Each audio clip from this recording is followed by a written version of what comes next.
Check us out to hear the latest on life in the volunteer state. Yvonnca and her guests discuss everything from life, love, and business with a Tennessee flair. It's a Tennessee thing! Always relatable, always relevant, and always a good time. This is Talking Tennessee, and now your host, Yvonnca.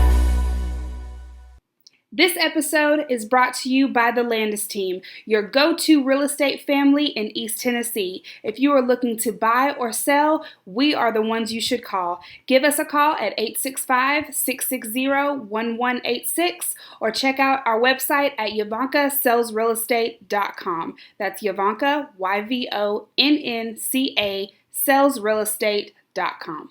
Welcome back to Talking Tennessee with Yvonnca. I am your host, and I'm here with a dear friend that y'all are going to love. Her name is Lynn Fugit from the Girl Scouts of the Southern Appalachians.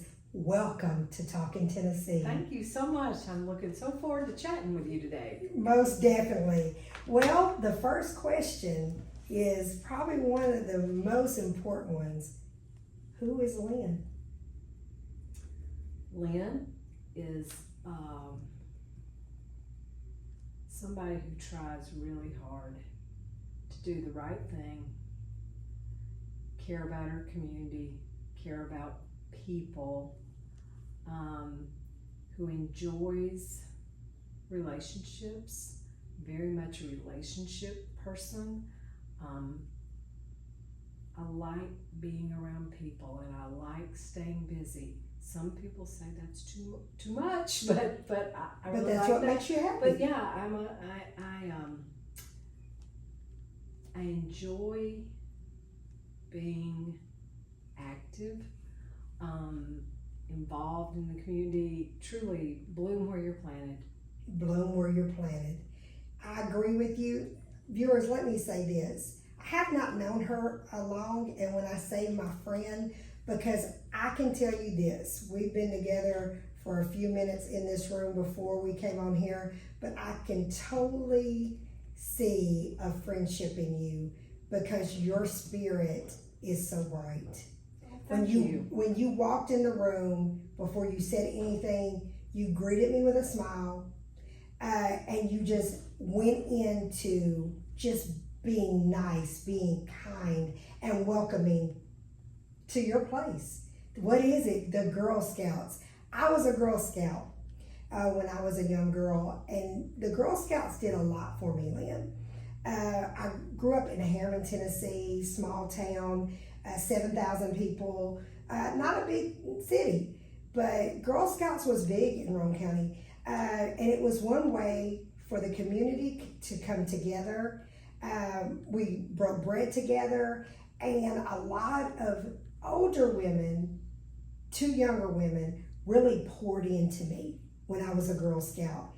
And so coming back, it's like what you said off camera. It's like a surreal experience for me because y'all poured so much into me. So I want to say thank you.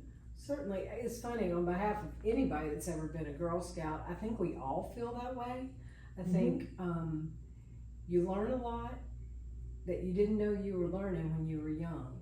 And on this side, when you get a little age on you, yes, maybe you really figure out some of those silly activities, or making a sit-upon, or a doing Bunsen crafts. burner, Yes. going hiking, just being with people. It teaches you a lot that you didn't know it was teaching you at the time. And so I meet a lot of women say it really is a full circle moment, because back when they come in contact again with Girl Scouts, it reminds them of all the wonderful things that happened to them. I mean, I have first Girl Scout stories. Yes. Yeah. And you know, the biggest thing that I would say about this organization, I'm talking about from experience, is it didn't matter how much money you had. It didn't matter where you came from, the color of your skin. It didn't matter about anything. It was just, if you were a young girl that wanted to join an organization and be fed, and when I say being fed, I'm not talking about food. I'm talking about to your soul. Because at that time when you first become a Girl Scout, you don't know who you are. No. You know, and it helps you to find out who you are at a young age, and you will change and transform, but you learn the simple things of being a young girl. And so when I would sit down, when we'd come to our meets and everything, and we'd do the crafts, that was like everything to me. You know, I will say a lot of people know the Girl Scouts for different reasons. One of the greatest reasons is the cookies, but Girl Scouts is more than a cookie. And I want to show on my podcast what Girl Scouts really do. Do you agree with me on that? Oh, how long do we have? I mean, I absolutely agree, and I'm glad you mentioned that, because a lot of people think all we are is cookies, camp, and crafts. Yes. Well, cookies, camp, and crafts can teach you a lot of things. It can. The cookie program, though, I think people really need to understand, it is a fundraiser. It really is. It is a fundraiser. Girl Scout councils, about 75 to 80% of their operating budget comes from the sale of cookies. It's not just a nice product. Right. Women had to sell things because they did not have their own money. Speak on it. Men had jobs. Men owned companies. Men donated the money. So when Girl Scouts started, the only way a girl or a woman had money for dues or to do anything was she asked her daddy or her husband. That's true. And so Juliet Gordon Low was truly a trailblazer when she started this thing in 1912, before women ever even had the right to vote. 1912. 1912. And now you've got me wound up, and I can talk about this for a while, because it is such, if you understand the history, you understand why the organization is the way it is and how much it has changed and evolved with the times and what girls have learned. Back then, they learned a lot of domestic things, and in the war, they were doing war work, learning first aid and all these kind of things. But back to the fundraising piece, it really, Juliet Gordon Low decided that she wanted girls to know how to raise money for themselves, so that they didn't always have to ask. Well, women didn't have very many jobs, so what girls do? They sold things to raise money. Mm-hmm. So in the 1940s, a troop in Oklahoma was the first troop that baked cookies in their ovens, and they started selling cookies to fund the Girl Scouts. Okay. And then as that has gone along, it became more professional. There are more Girl Scout councils. There are 111 of us across the United States, and one in Girl Scouts overseas for all our military bases. And girls learn how to make a plan, how to set some goals. You know, they Have an learn identity. rewards, and then they learn how to talk to people. Yes. You'll see girls come out of their shell. I joke, and then we can talk about something else if you want to, but I'm a finance major. I was a banker Okay. forever, and then this is my back nine of my career. I say I get to use all that financial knowledge to run an organization that is great for girls and our community. But that was your journey. But then. that was my journey. But what I thought so funny is, if you go to a cookie booth, I challenge you this year, next time you go to a cookie booth, Okay. look for a career path and who's at that cookie booth. The girl that steps out in front and is talking to you and asking you if you want to buy cookies, she's probably going to be in sales or marketing. She likes people. She's out doing that. The girl that will take your money might be a financial person. She wants to make sure we got paid for that, keep all my money in place, make sure we know what we're doing. Then there's the girl who's making sure that the booth is stocked, and she'll be in the back looking in the wagon to see if you need more s'mores, or are you running low on Thin Mints. And then she might send her staff, the parent, to the car to get some more. But Yes. I just look at those booths and say, I never thought about this it is that not, way. These girls are running a little business. They are. And they don't even know it, and that's the best way you learn. It's fun, and you don't even know you're learning. I truly agree, and I think that I think every young girl needs to learn independence, that they need to know how to take care of themselves. And when you're in Girl Scouts, there are different exercises and things that you do that your troop is going to depend on you for a certain thing. Right. And so I think that part is what sets you apart. You know, like what you were breaking down at the booth. You know, so many young girls will go in finance. They will go into putting things together. And I will say this, that one thing that sticks out to me when I was a Girl Scout was community. We went out in the community. Yes. We helped build up our community, and we made a difference. There was so many stories that you would hear while you're sitting at the booth, that you would hear someone walk up and say, I was a Girl Scout. Right. And they would tell their experience as a Girl Scout, and they would talk about, oh, when I have a child, if I have a daughter, I want my daughter to be a Girl Scout. It's just building your community, you know, with a sweet treat. It is. You know, if you think about it, it's a sweet treat, and we all like to eat.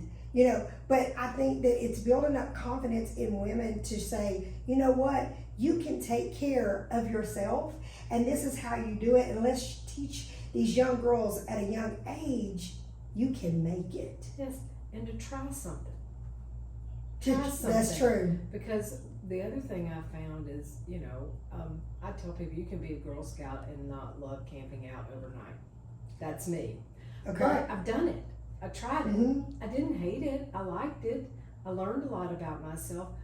But that's the other thing. If you're in a group with other girls and you learn, I say this is where we teach children today that compromise is not a dirty word. Right. Sometimes our grown-ups forget that, but it's not a dirty word. That's really how progress gets made. Yes. And you have to compromise. And so somebody wants to do this and somebody wants to do that and somebody else has an idea to do another badge they want to work on. Well, you try whatever so-and-so wants to work on, you learn something about it, and then maybe you all come together and say, this is the one thing we really all want to do, and then that's great too. But you just... but you learn that at a young age. But you learn that at a young age, and that is the beginning of teaching civics, and they don't even really know it. Yeah, but you know, the biggest thing is, there's so many boardrooms we go in. There's so many conference rooms we go in. And there's a table there. Mm-hmm. And there's chairs there. That's a Girl Scout. Mm-hmm. If you think about it, so many women go in the boardrooms, have the positions that they bring people together to make decisions, build things, and create things to strive in your community. And you learn that at a young age as a Girl Scout. Yeah, and I'm sorry, Chloe, I like what I do because Yes. there's so much I want to tell you, because I think too, one of the things that so the fundraiser is also a fundraiser for the troops, but a lot of times what they do is they use their money to do community service projects. And see, I don't think people stop to think about that. No, it's not talked about much. I don't think communities have any idea really how much is done in their community by Girl Scout troops. Yes, I agree. You'll see a buddy bench somewhere, or food that gets taken to the animal shelters, or creek cleanups, or things like that, litter pickups, just So viewers, are you hearing what she's saying? She's telling you things that Girl Scouts do out in the community, that they don't raise their hand and say, look at me, look at me, look at me, but they help build up their community. You know, so it's not about just the cookies. The cookies are great. We all love them, and we all should buy them, and I highly recommend them because they got really good flavors. But Girl Scouts do way more than that. They strengthen women at a very vital time in their life. My next question is, what inspired you to come to Girl Scouts? You were in finance. What made you want to do this? Well, as I told some young women that I spoke to at the Haslam School a long time ago, if you really want a great career, always take the phone call, because you never know what opportunities on the other side. So I'm minding my own business at my desk, and I get a phone call from a headhunter that says, Girl Scouts are looking for a CEO. Would you talk to us? And I said, sure, because I was a Girl Scout. Right. And thought, it's a great organization. Let's see. And, learned about it. And again, I said, I've always wanted to do something that, want to be good at what I do the right thing, Give and back. bloom where you're planted, give back. Well, Girl Scouts taught me how to be a good citizen. And being a good citizen is saying yes and finding opportunities where you think you can make a difference. And as we interviewed more, I thought, I was a Girl Scout. I have worked in what have been formerly traditionally male fields. I grew up, my sister and I were the only girls on our block with 12 little boys. I raised 2 sons. And I thought, this is a time for me to actually get to do something that will benefit girls, because somebody did it when I was a Girl Scout. And I also say, I think people really need to think about this, I'm not the person in our council that's running summer camp. I'm not the person in our council that's running the troop meetings. But the gifts and talents I have, I'm using to make sure that the foundation is there so that the people who have the gifts I don't have can then pour into the girls. And you know what? That's a good point, because I'm a believer that we're on earth for a reason. And I'm of the belief there's 2 types of people. There's givers and there's takers. And you gotta figure out which one you are. And I hope you lean to going, if you are a taker, you become a giver. And you get up every day and you come in, and yes, it's your job, but at the same time, you're giving back to your community, and you're saying, okay, I was a Girl Scout, I know what it's like firsthand, and let me help build up young women so that our world is even better year after year. That to me is saying, hey, I'm making a difference, and I want to make a difference. Well, yes, it's just the right thing to do. It is. Because somebody's got to take my place.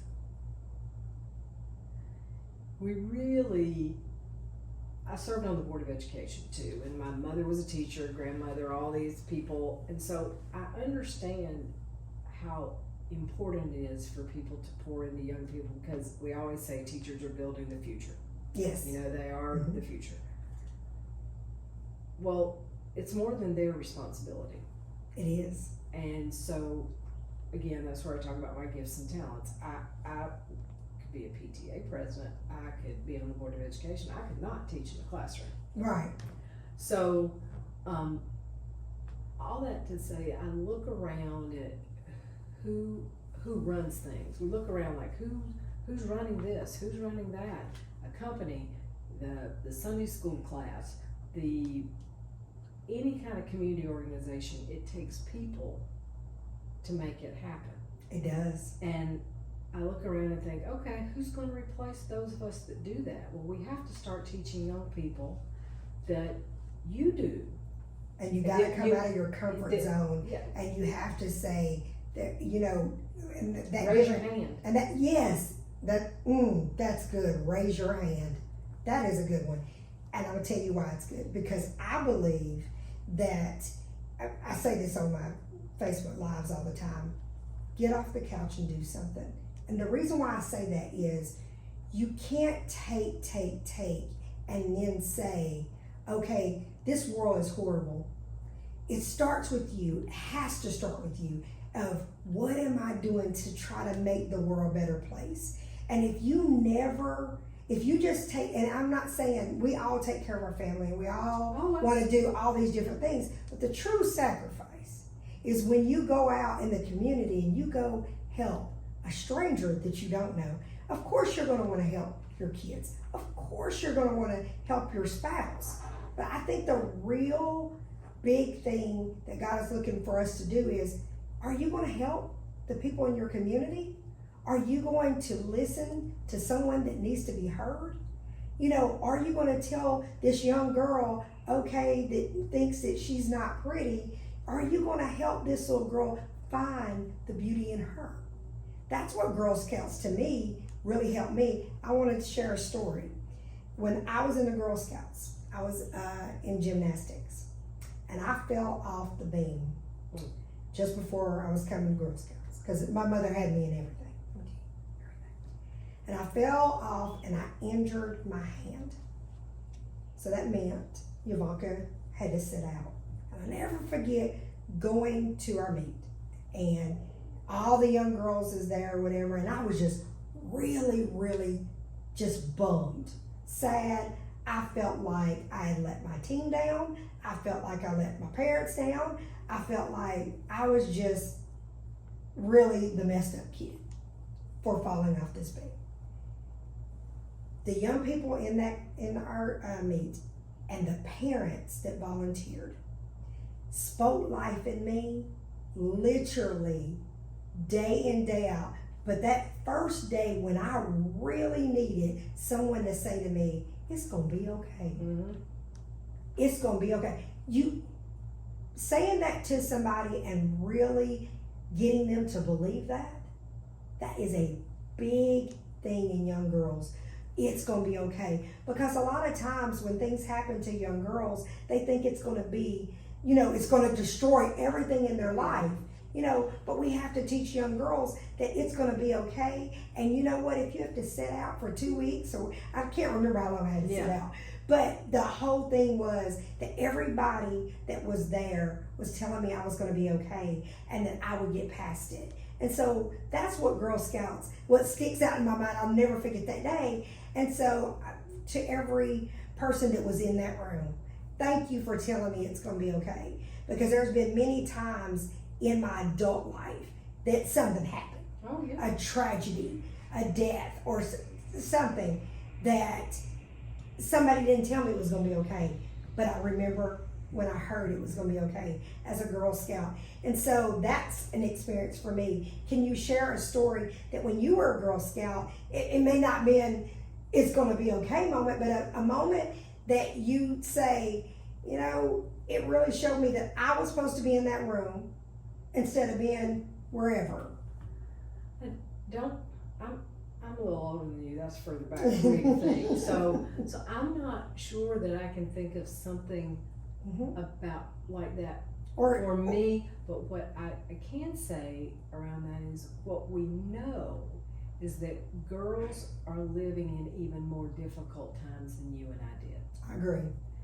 And very judgmental and times. What they need are people who say, it'll be okay, and I've got you, and you did well, and good for trying. And a hug. And sometimes a kick in the pants if you need it, and tell accountability. You to quit telling yourself to feel sorry for yourself. I agree. So, but I think that's what belonging is about, and that's what Girl Scouts is about. All young people need a sense of belonging. They will find it in good things or in bad things. That is true. And so we are the good thing that they can find belonging in. And I do think, talking about how you felt with Girl Scouts, that made me feel that way. I also know that from one of the last things they had us watch as a pre-read before we went to our Girl Scout National meeting was podcast it was a Netflix documentary called Join or Die. And it's about the story that the research that Robert Putnam did. You've probably heard about him. He wrote a book 20 years ago called Bowling Alone. How more and more people are taking up activities, but they're doing it alone. And that when our country was the strongest and community was the strongest, and people had more confidence in the way things were going, they were in community with one another. Yes. So you're beginning to see membership in organizations drop. And as that drops, the sense of connectedness to other people drops. the getting in my little space and I only talk to people that look like me or think like me or that. Speak on it. And so that's why we use the word a lot, belonging, because and everybody wants to feel like they belong. It's not where you are included, it's where you belong.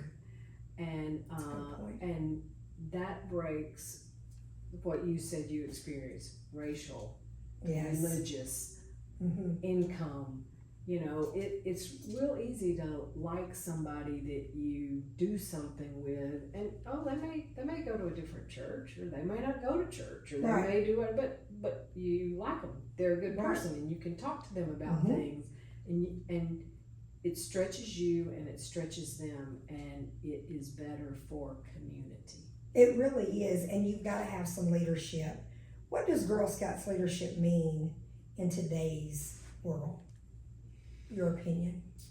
Well, I think as an organization, we are a leader in understanding girls. And we are designed, our whole program is designed around the developmental progress of a girl. So I've talked about, all the different things, like you can learn STEM, outdoor, life skills, and one of the life skill things that's really near and dear to me are basically our citizenship or our democracy badges. Well, developmentally, you can earn that in every age group, because you learn a little bit about it as a daisy and then as a brownie. Yes. So you're learning more and more and more about these same tracks as you get older. So I think there's leadership in understanding girl development.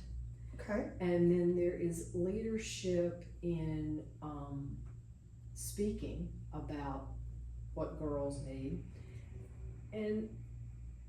But what the girl is getting is learning how to lead based on who she is.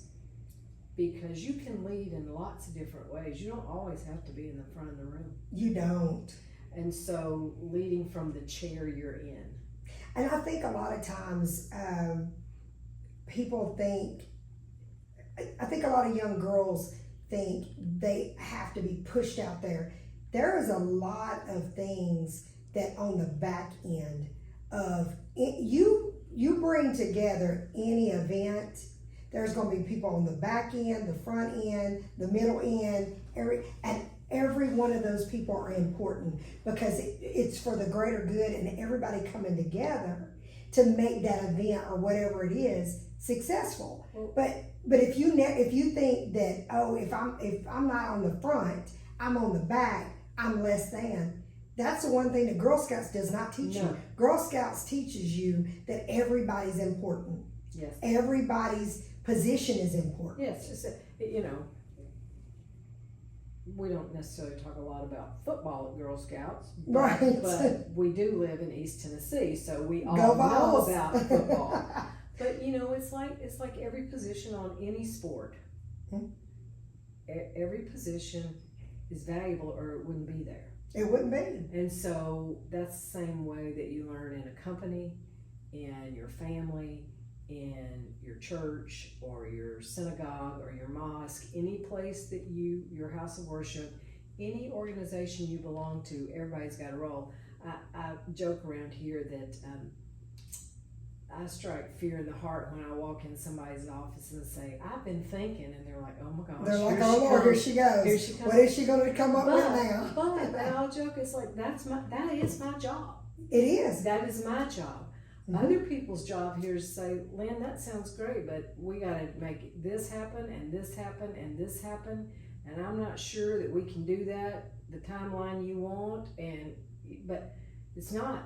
Oh, what are you talking about? It's let's figure this out. Will this work? And you can't not tell yourself, well, they're the negative Nelly telling me no. No, they're trying to make sure I don't go running out into I-40. Are y'all hearing what she's saying? Because I think a lot of times nowadays, if you don't agree with someone, people take it as personal. They take it as a hit, that type thing. But sometimes you need someone to tell you, you may have the best idea, okay? But it may not be the time, you know, and timing is everything. And what she's saying is that, okay, she may have an idea, but she's going to go to her staff and say, hey, here's the idea. And she knows her staff is the ones is going to help her look at the logistics of it all to see if it can be pulled off. But if you never allow yourself to be told, okay, no, this may not be the time or whatever, that's not saying no. It's just saying timing is everything. And it's also, as a leader, my opportunity sometimes to tell people, yeah, we can. Yes. Yeah, you can stretch yourself. You can do it. You can do it. And you have to hold people accountable on not saying we can't do it because you're wanting to. Because they're scared. Because they're scared. And some people will call it lazy, or somebody will call it whatever words you want to use. But it could be anything, you know, but don't axe somebody else's dream because you're scared of something. And I think that Girl Scouts teaches us that is that give and take. It's a give and take thing.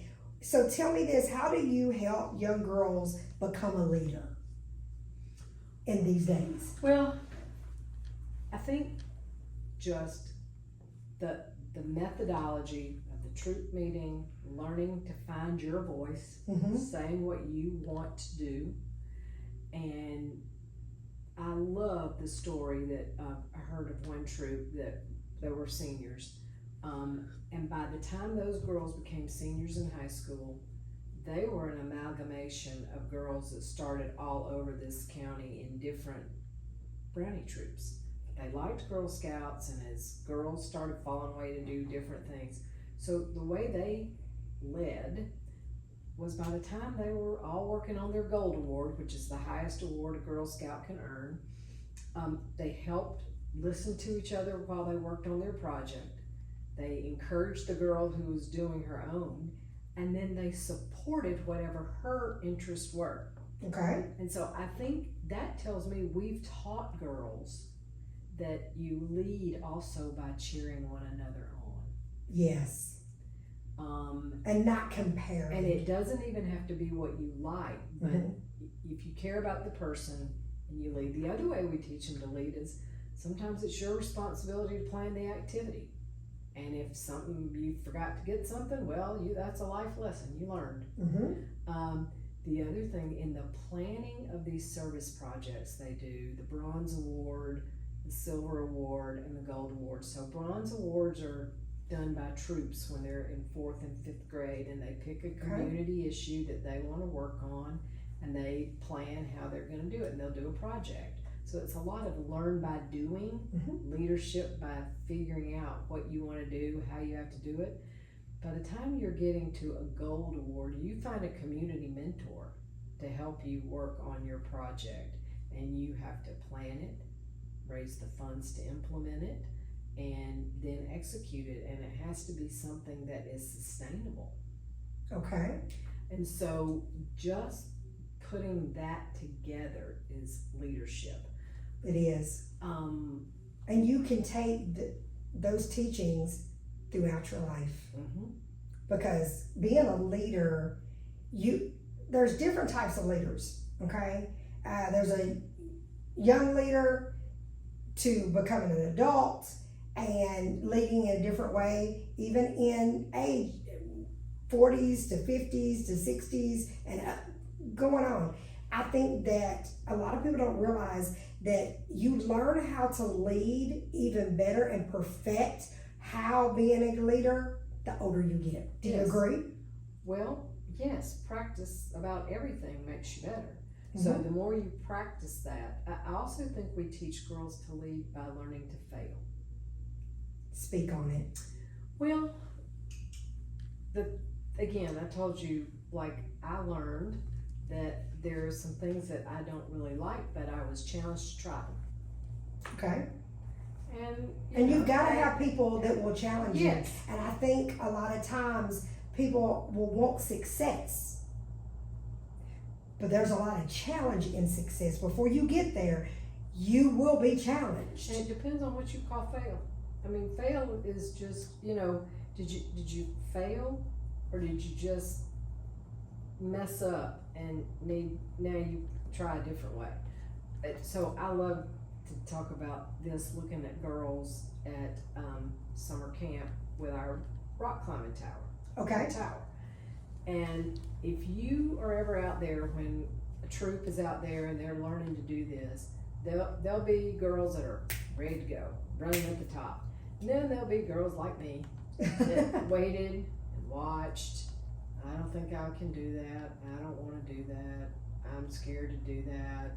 I'll look stupid. I can't get up there. It might be too heavy. I don't know if I can do that. Speak on And it. they just say, yeah, you can. Yeah, you can. And the absolute mayhem that breaks out when the last girl who thought she couldn't do it Mm-hmm. does it. Mm-hmm.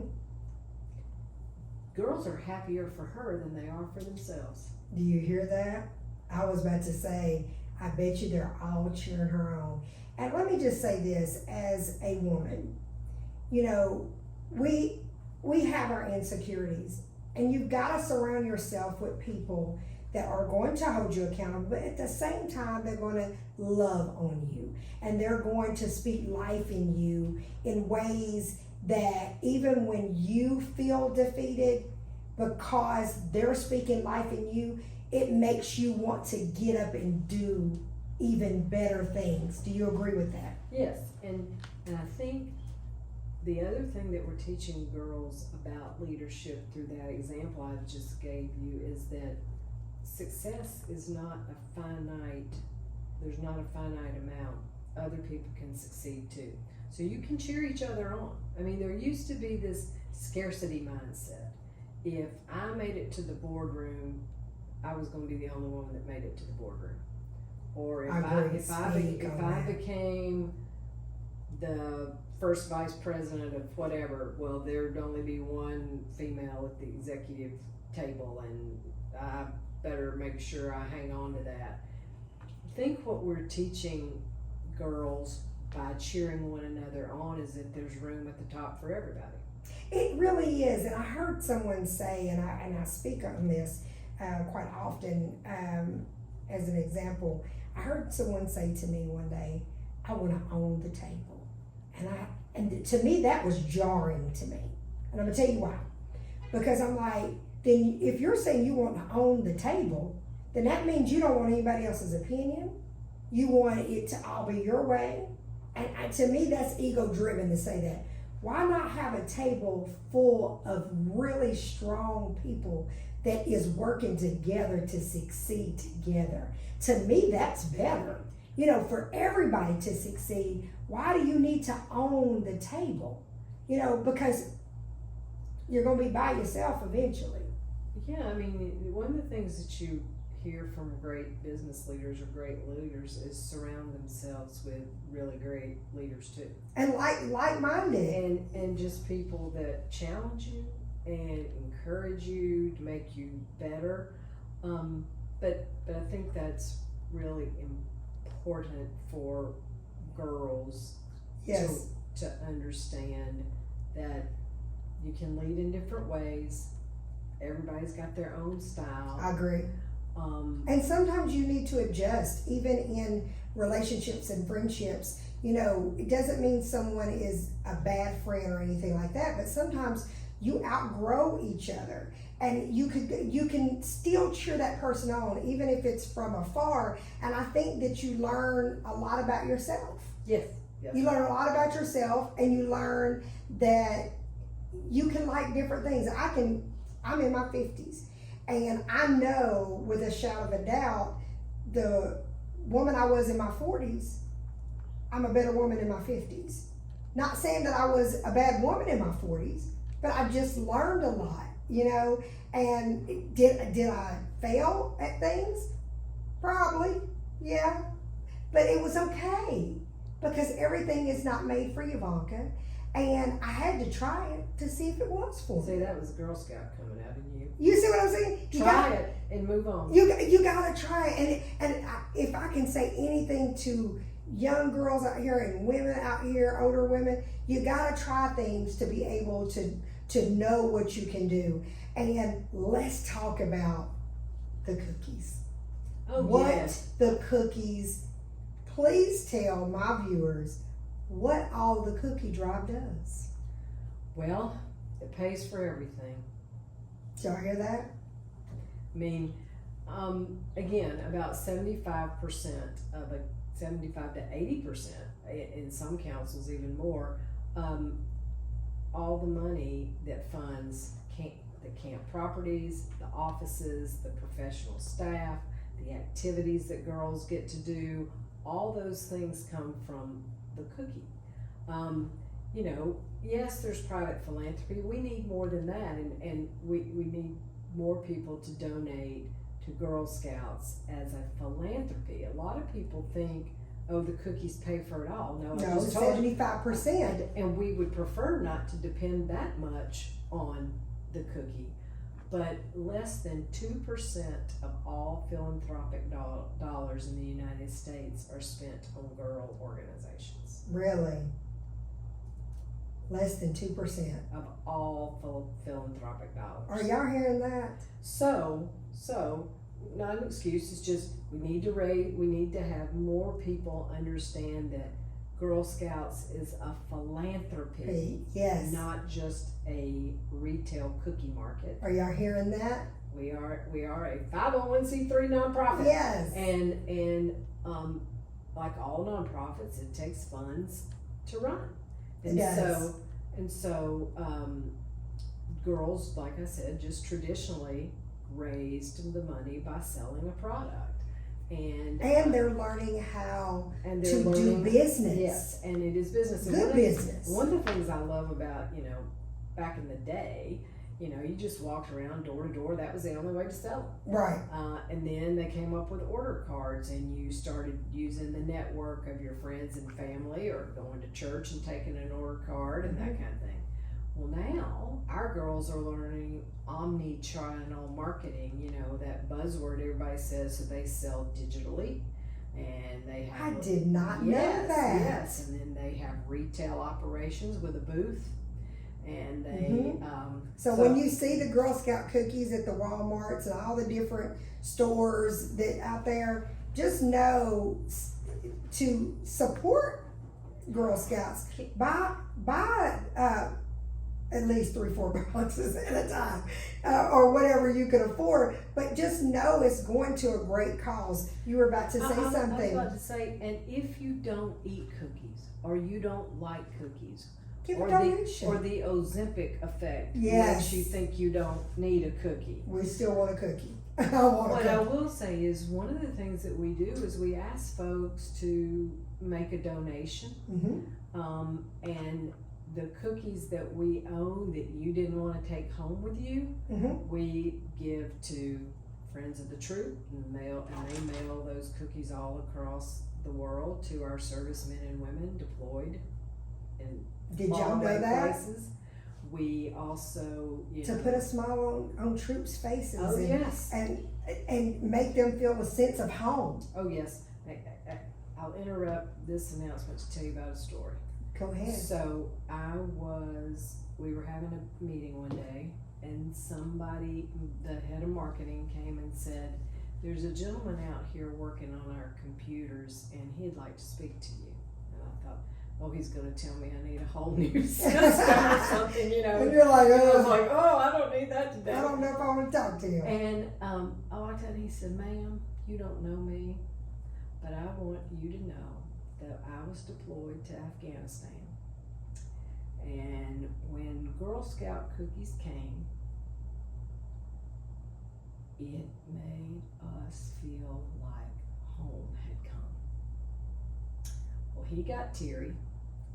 I got teary. I could be teary right now if I don't watch it. Yeah. Watch myself. And he just said, I don't think you know how much that meant to me and the men I served with. We couldn't tell the people that actually sent it to us, but I just wanted you to know, because I bet y'all do it too. So, for that gentleman first, let me say thank you for stopping and sharing your story, using your voice to say what it did for you. But let me say this, too many people don't stop long enough to really think about, okay, well, I see the young girls at whichever store and they're selling cookies, that type thing. You never stop and think about the troops. You never stop to think, okay, well, I don't want cookies right now because I'm trying to lose weight or whatever you may be thinking or whatever, but you can give a donation and that donation can go very far, and I think that more people need to understand that it is an organization and that organization has to run and they're doing great things. They're building up young women for our future that is going to be in the boardrooms, it's going to be in the conference rooms, and is going to make decisions that could affect your life. Yes. And especially with today's isolation and mental health challenges and the what the young people call FOMO, fear of missing out, that they see on social media all the time, and am I living my best life? My life doesn't look like what some influencer is putting on. Correct. Then there's real life. And, yes. And Girl Scouts helps them do real life. Mm-hmm. And see real life. And the other thing that I think it does for people is parents and caregivers are very concerned about the amount of screen time. Mm-hmm. Well, one of the pillars of our program is, like I said, outdoor, STEM, entrepreneurship, and life skills. Those are the 4 pillars. So the outdoor piece is very big. A lot of people just don't go outside much anymore. They're in a room, on a computer, doing something. So, and a lot of young people are having health issues because they're not being mobile, they're not being active, they're not moving around. Because your generation, my generation, we were outside. Well, there was nothing to do outside. Yeah, exactly. It's like get out and have a good time and don't let the light. The street light? Be home before the street light. Yes, and that was the thing. And riding bikes, that type thing, and being in your community, being at the parks and all that kind of stuff. And young people of today, they have no interest to that. And I know that this is a touchy subject, but I'm about to say it. COVID did a doozy. Yes, it did. On these type of organizations. And I want to use my platform to say, hey, how can we get back involved? How can we, and it's not just buying cookies. Girl Scouts need volunteers. They need people to stand up and say, you know what help do you need? If that means taking out the trash, if that means whatever. And then they need people to donate in a great, consistent way. Not donate just once a year to make yourself feel better.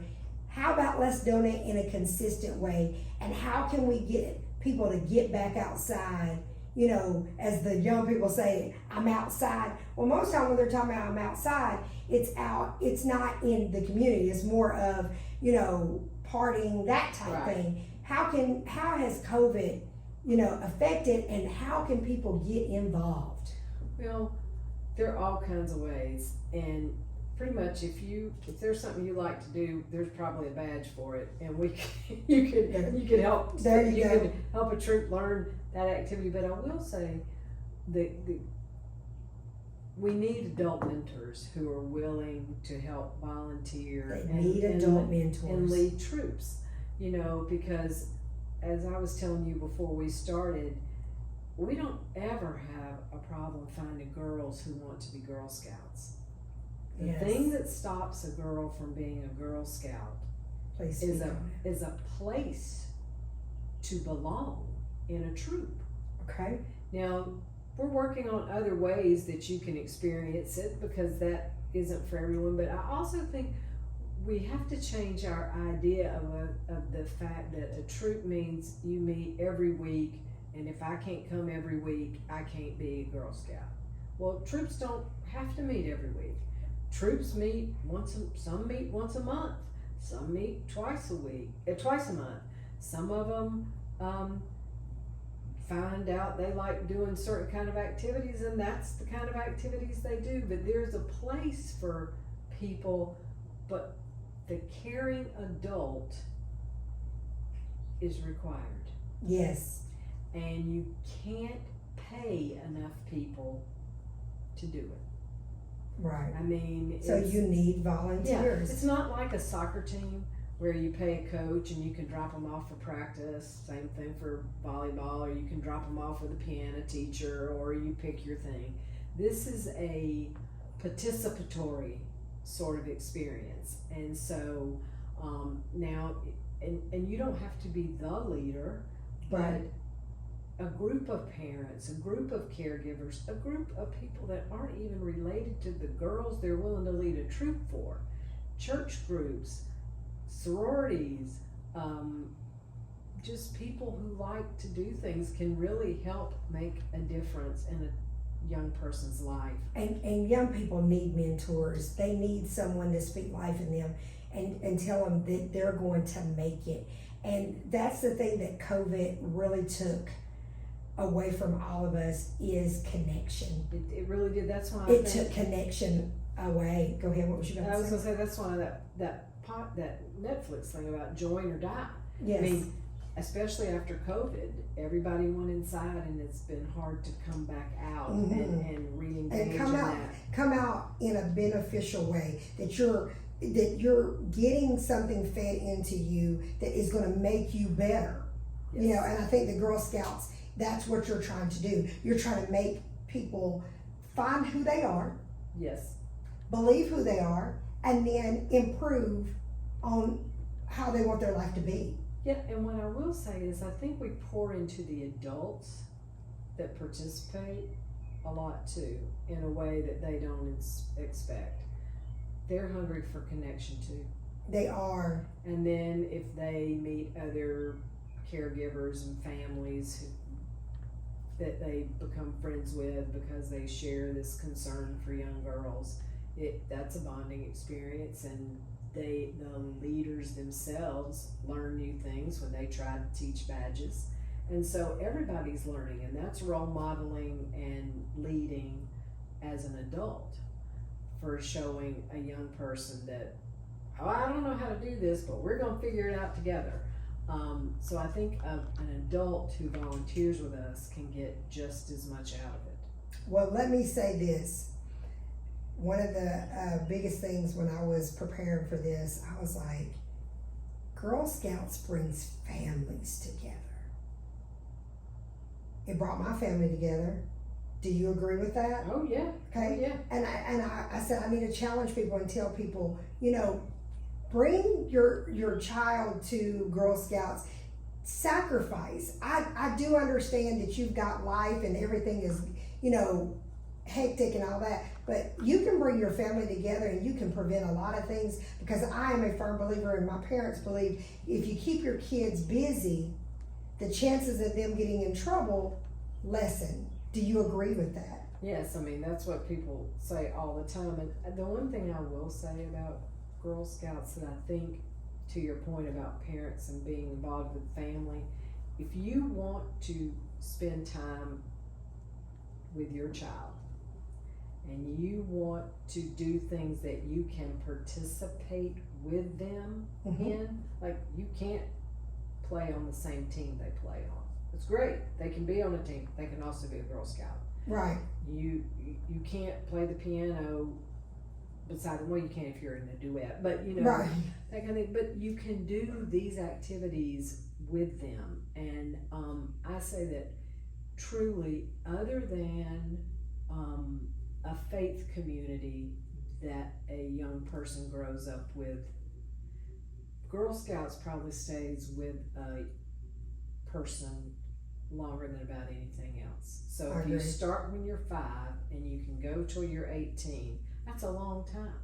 And so the other thing, And those values are going to stick with you. well, the relationships, these families that have bonded forever.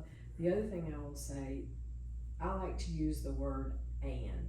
Let Girl Scouts be your and, Okay. not your or. You don't have to do And. either or. You can be Whatever. a ballerina and a Girl Scout. You can be a 5-star recruit and be a Girl Scout. You can be a theater kid and a Girl Scout and they will walk alongside of you. One of the things we tell our troop leaders is, and I truly believe this because my boys were Boy Scouts, they're Eagle Scouts, and so one of the things I heard a leader there say is, if your son wants to be a part of this, Okay. as often as he can come, he is welcome. So don't feel like if you miss a meeting, And they that's can't come back. and that's what is so great about being a Girl Scout, because y'all always welcome people in. Absolutely. And as we get to the very end of this interview, let me just say this.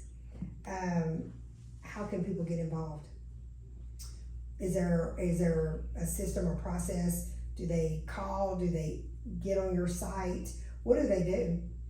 Well, they can call. We're in the phone book. We're on the internet. We're all the ways. But it's really Girl Scout, so the Southern Appalachia. And if you are if you've got a computer or a smartphone or whatever, if you type in Girl Scouts Knoxville in your search bar, you will find us.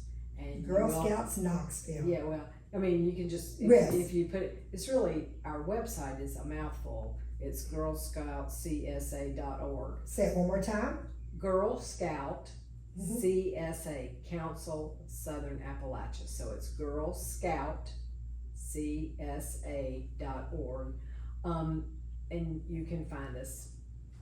And Well, I know that there's different things that's going to come in the future, and I'm going to end it like this. I wish you'll answer this question, or just tell us, at least tell us what is new. Is there any going to be new cookies? What's going to be new to Girl Scouts? so there's always something new at Girl Scouts, but the thing that I think you might be most interested in, based on the fact that these cookies I brought you earlier, we talked about Well, when I cookies, can't wait till tonight to eat. because if you were a Girl Scout, you enjoyed selling them. Most definitely. But there will be a new cookie this coming cookie season. Do y'all hear?